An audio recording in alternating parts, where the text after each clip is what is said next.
Bonjour à tous, j'espère que vous allez bien. Je suis ravie de vous retrouver aujourd'hui. Alors cette vidéo s'adresse à vous.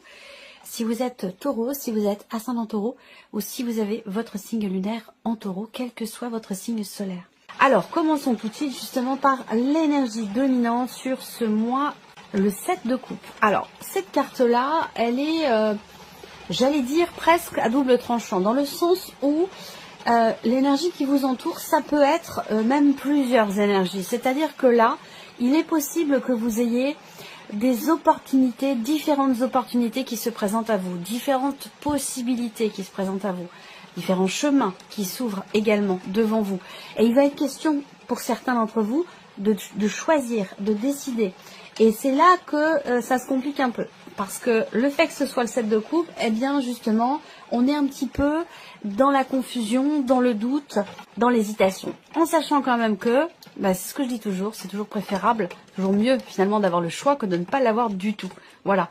Donc voilà, il y a cette idée que là, ça peut être un mois qui va vous amener en fait à vous recentrer peut-être sur l'essentiel, à prendre véritablement en considération vos priorités, ce qui est le plus important pour vous, parce que c'est ça qui va justement vous aider à choisir un chemin plutôt qu'un autre, à vous positionner et à prendre finalement les meilleures décisions qui soient pour vous-même. On regarde quelle est votre énergie à vous les taureaux. Voilà, le 4 de bâton. Donc on voit que vous êtes... alors, il y a cette idée là, dans votre énergie, votre état d'esprit. L'idée c'est déjà construire, consolider, bâtir ou stabiliser. Vous voyez, ça va vraiment être ça. Donc vous avez ça à l'esprit, que ce soit relationnel, que ce soit professionnel ou par rapport à toute autre chose. Il est possible également que ce mois-ci soit un mois très important pour vous au niveau familial. Donc dans des relations quand même importantes par rapport, je sais pas, à vos parents, par rapport à vos enfants ou concernant votre foyer, la famille que vous avez créée. On voit que vous êtes, pour certains d'entre vous, focalisés sur cette dimension familiale ce mois-ci. Ensuite, vous avez peut-être des projets de déménagement, d'emménagement à deux, pourquoi pas, si ça concerne la vie sentimentale. Projets qui sont liés à de l'immobilier, liés à du concret, du matériel, liés à effectivement un possible changement de lieu de vie. Peut-être que c'est quelque chose que vous réfléchissez, que vous envisagez, et qu'il est possible effectivement que vous ayez plusieurs possibilités et que vous met un petit peu dans le doute ou l'hésitation par rapport à ces projets-là. Qu'est-ce que vous allez avoir à gérer, les taureaux? Bon, terminer quelque chose, finaliser quelque chose. Là, ce que vous allez avoir à gérer aussi, pour certains d'entre vous, ça va être le fait, effectivement, d'aller au bout des choses, d'aller clôturer, finaliser un dossier, une démarche, ou voilà, quel que soit ce dont il s'agit ici. Vous avez dans votre énergie à vous et dans votre manière de gérer les choses, l'énergie des bâtons. C'est-à-dire que là, c'est une énergie de feu, c'est une énergie d'action. Alors c'est vrai qu'avec le valet de bâton, on commence peut-être à démarrer quelque chose. On commence à agir pour un nouveau début, un nouveau départ ou la naissance d'un projet. Il y a des balbutiements aussi peut-être, si c'est relationnel ou voire même amoureux, c'est possible également. Alors, ce qu'on peut voir là, c'est également l'idée d'être ouvert. L'idée d'être ouvert ou ouverte. C'est-à-dire que là, on parle de se libérer, de finaliser des choses dans ce qui est à gérer. Et dans votre manière de gérer les choses avec le valet de bâton, il y a quand même ici oui, une certaine ouverture.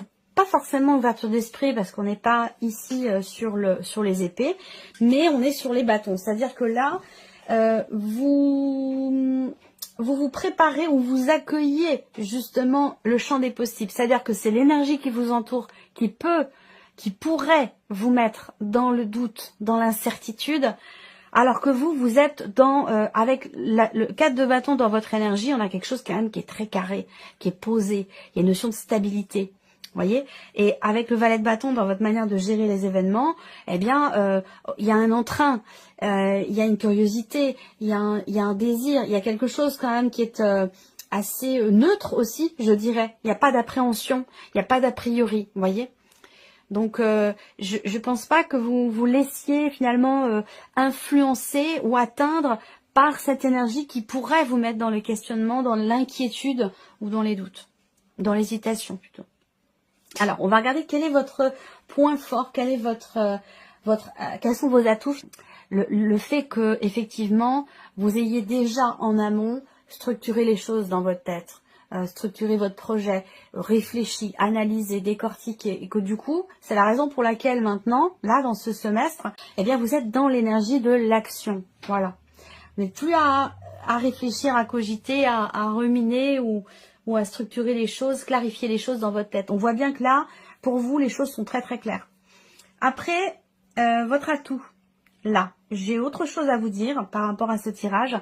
Si on est dans des considérations matérielles, purement matérielles, et particulièrement concernant de l'immobilier, quelque chose aussi peut-être de familial, on pourrait avoir le 10 de denier quelque part dans votre tirage, dans le cadre d'une vente, d'un achat, d'une transaction immobilière, d'une succession, d'un héritage. Là, on voit que finalement, entre guillemets, j'allais dire, la loi est de votre côté. C'est-à-dire que là, on peut avoir un aspect positif pour vous dans ces domaines-là, dans ces dossiers-là, pour tout ce qui est matériel financier, transaction immobilière ou quelque chose en rapport avec un héritage ou une succession. Là, on a quelque chose qui est en votre faveur, qui est lié à... alors, ça peut être un notaire aussi, hein, un notaire, un avocat ou quelque chose comme ça. On continue. L'inattendu, le jugement. Donc là, ça va être l'inattendu, ça va être, si je reste dans la lignée de ce que je viens de vous dire ici, avocat, notaire et ce genre de choses, là, on a un inattendu par rapport à un verdict, par rapport à un résultat, une réponse, ou un jugement, voilà. Ensuite, l'inattendu, ça va être également quelque chose qui est compris. L'idée de se dire, ouais, il y a une compréhension, une conscientisation ici, par rapport à une situation, par rapport à un vécu. Le jugement dans l'inattendu, ça peut aussi être quelque chose qui change fondamentalement.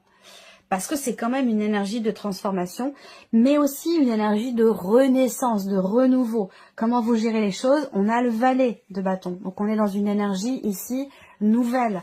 Donc peut-être que vous avez de nouveaux projets, de nouvelles envies, ou ici une nouvelle manière de faire et d'agir. Ou de travailler, si ça concerne le travail. À vous de voir par rapport aux différents domaines de vie. On va continuer.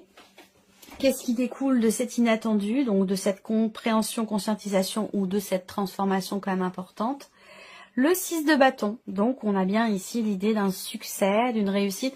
Ce qui découle de cet inattendu avec le 6 de bâton, clairement c'est un grand succès.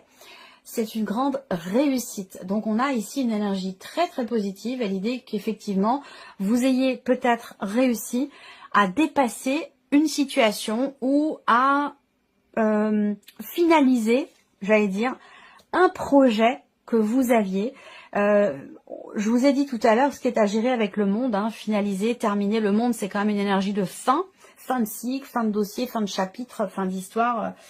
Voilà, quelque chose qui se termine quoi dans ce qui est à gérer. Et là, on voit que vous le gérez avec une certaine souplesse, j'allais dire, sans a priori. Vous savez ce que vous voulez, vous savez où vous allez. Et là, on voit que on a quelque chose qui change fondamentalement. C'est un mois qui est quand même important pour vous, hein, j'ai l'impression, les taureaux, quand même.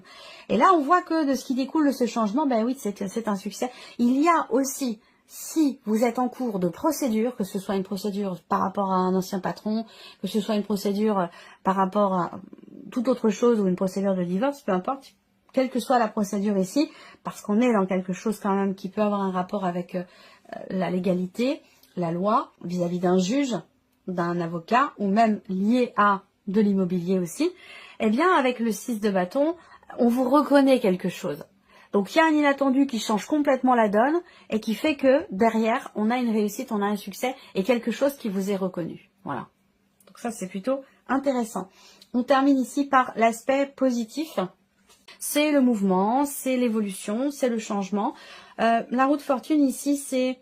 Alors, c'est une carte qui est particulière pour moi, je trouve, la roue de fortune, parce que elle représente la destinée, elle représente la roue du temps, le temps qui passe et le fait que l'on n'ait aucune prise sur ces notions-là. Donc, l'idée d'un certain lâcher-prise qui est absolument nécessaire dans les événements ce mois-ci, parce que les choses ne dépendent pas forcément de nous, de vous. Vous voyez, ça, le fait qu'on ait cette carte-là dans l'aspect positif indique bien que ce qui devait arriver, arrivera. Ce qui doit arriver, arrivera. Et c'est une bonne chose. C'est quelque chose qui est visiblement est constructif pour vous. Voilà, tout simplement. Alors, la roue de fortune aussi dans l'aspect positif, eh ben, c'est toujours l'idée de la fin d'un cycle, de la fin d'un chapitre et quelque chose de nouveau. Donc, si vous étiez dans une situation peut-être bloquée, eh bien là, peut justement permettre un déblocage puisque l'aspect positif, une notion de mouvement et de chapitre qui se ferme, de fin de cycle, on en a déjà parlé. Donc voilà, vous avez des arcanes majeures, mais pas n'importe lesquelles quand même, hein, ici, hein, dans votre tirage. Jugement, transformation, renaissance. Ici, le monde, finalité, aboutissement, fin de quelque chose. Et la roue de fortune également, on est sur une fin de cycle. Alors, on regarde quel est le message ici pour vous. Donc, ça peut être un conseil, un soutien, un message, une guidance, un clin d'œil, un message de vos guides ou de quelqu'un d'autre. Hein. On regarde quel est votre message, les taureaux. Affirmation. Dans une situation donnée, vous allez devoir vous affirmer et défendre vos opinions pour obtenir satisfaction. Imposez-vous. Et là, je vous l'ai dit, hein, vous obtenez ici satisfaction dans quelque chose. Alors, on va regarder avec le petit Lenormand maintenant. Ici, ce qui ressort pour vous, on va regarder la sphère du mental. Qu'est-ce qui ressort ici pour vous les taureaux?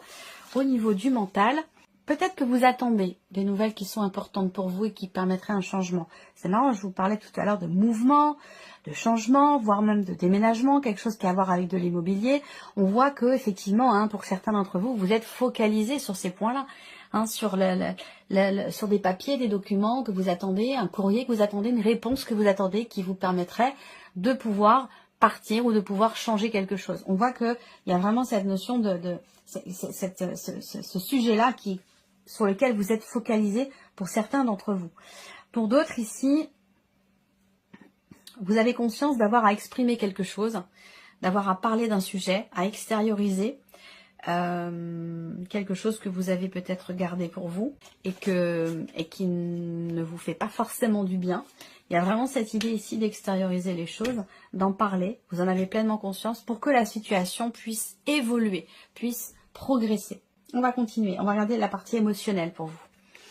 Alors, qu'est-ce qui se passe au niveau des émotions? Alors, le livre, on vient d'en parler à l'instant, hein, vous avez conscience d'avoir exprimé quelque chose du coup qui, pour le coup, n'a pas été exprimé avant. Et donc là, on voit bien qu'émotionnellement, on a une retenue ici. On garde les choses en soi.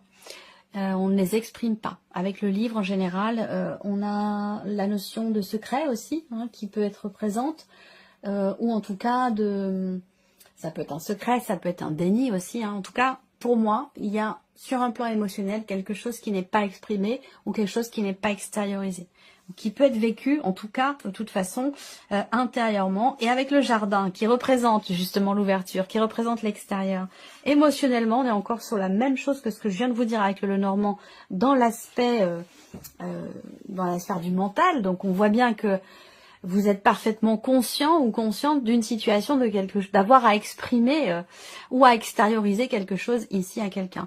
Il est possible également que vous ayez à cœur, ce mois-ci, de pouvoir organiser un événement pour quelqu'un qui est proche de vous, un anniversaire surprise ou quelque chose comme ça. Voilà, ça on voit que c'est quelque chose qui semblerait vous tenir beaucoup à cœur parce que peut-être que là, il y a une date importante concernant une personne que vous aimez beaucoup. On regarde ici donc la sphère de l'action, du coup, hein, on en a parlé, hein, je vous ai dit deuxième semestre, hein, vous êtes beaucoup plus dans l'action que dans la réflexion, dans le mental. Donc là, on va voir ce que ça donne sur les émotions. Et donc là, on rebondit sur la première carte. Moi, en tout cas, moi, ça me fait rebondir tout de suite sur la première carte où je vous ai dit, émotionnellement, ça peut être un petit peu comme ça, même si vous savez où vous en êtes, ici, visiblement, vous savez ce que vous avez prévu, tout est clair dans votre tête. Vous avez aussi l'énergie de l'action qui est présente. Mais alors par contre au niveau des émotions, c'est là que par rapport aux énergies qui vous entourent, il peut y avoir des petites choses qui viennent vous perturber un petit peu émotionnellement. Voilà, simplement émotionnellement, parce que comme je vous l'ai dit, il y a vraiment cette idée d'être au clair avec soi-même, d'être au clair avec ses projets, de savoir où on va, ce qu'on vaut, ce qu'on veut aussi exprimer, hein, mais que l'on n'exprime pas non plus. Et là, on voit que dans la sphère de l'action, on a des cartes qui représentent les émotions profondes.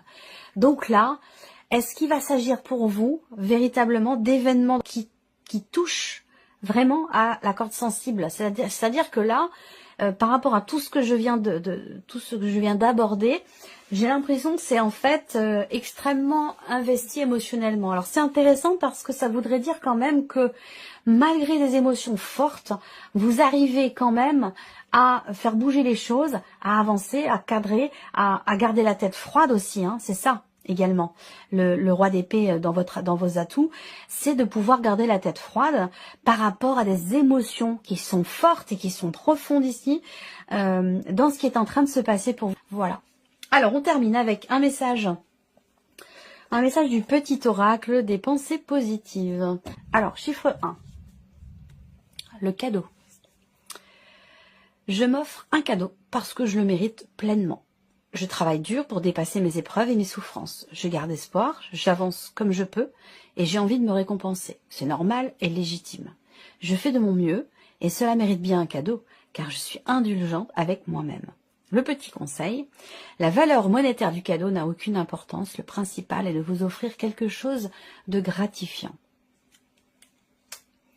Deuxième carte ou chiffre 2. Et là, vous avez donc 2 cartes. On va découvrir ici de quoi il s'agit. On a la carte des besoins. La notion de besoin. Et l'autre, c'est la notion de capacité. Alors, je suis attentive à mes besoins afin d'être épanouie dans ma vie. Je fais attention à mon bien-être, à mon corps, à mes émotions, et je réponds à mes besoins dans ces différents domaines. Je prends conscience que je suis ma priorité, parce qu'en me satisfaisant moi-même avec amour, je pourrai être suffisamment épanouie pour comprendre les besoins des autres. Donc le conseil, occupez-vous de vos propres besoins avant de répondre à ceux des autres. Et donc la deuxième carte ici pour vous, la carte des capacités. Je suis capable d'accomplir de grandes et belles choses. Je sais me prendre en charge et rendre la vie meilleure aux autres. J'ai une grande capacité d'écoute et de compassion, ainsi qu'une grande aptitude pour être heureux et heureuse, car je crois en moi. J'ai toutes les cartes en main et je peux m'accomplir pleinement. Le conseil, écoutez votre propre guidance pour faire les choses, vous en avez les capacités. Et la carte 3, le chiffre 3, on a la carte du rire. Je m'autorise à rire, même pour des choses futiles. Je m'amuse de tout, je m'allège par le rire et je retrouve mon âme d'enfant. J'observe des situations cocasses, drôles, je prends la vie avec plus de légèreté, avec humour, y compris avec moi-même, envers moi-même. Rire augmente mes vibrations. Je lâche les situations trop sérieuses et je me sens de très bonne humeur. Le conseil, riez à gorge déployée, pour rien, pour tout, ça fait un bien fou. Voilà pour vous mes chers taureaux. J'espère que cette vidéo vous a plu, que ce tirage résonne en vous. En tout cas, merci à vous, merci de votre présence, de votre écoute, de votre fidélité pour beaucoup d'entre vous. On se retrouve très bientôt pour les prochaines vidéos. Au revoir.